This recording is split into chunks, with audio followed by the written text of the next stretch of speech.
एक गरीब मगर खूबसूरत लड़की एक वीरान हवेली में काम करती थी। उस हवेली में एक जिन्न 100 साल से एक हसीन लड़की की तलाश में था।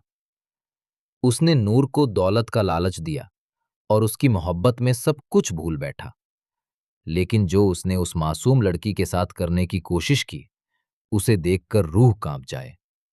ये कहानी है नूराबाद के मिट्टी के घर में रहने वाली नूर की। नूर किसी परी से कम नहीं थी। उसके चेहरे पर मासूमियत और आंखों में चमक तो थी ही, मगर हालात ने उसकी मुस्कान छीन ली थी। वो अपनी बीमार मां की सेवा करती थी। गरीबी और भूख के बावजूद उसने कभी अपने रब से शिकायत नहीं की। एक दिन उसे पता चला कि जंगल के किनारे पुरानी शमसी हवेली में नौकरी मिल सकती है।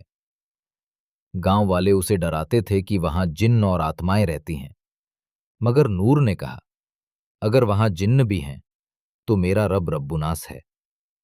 वो हवेली में दाखिल हुई। वहां सदियों से एक जिन्न कामिल कैद था। कभी वो इबादत गुजार था, मगर इश्क में नाकाम होकर अंधेरों का कैदी बन गया था।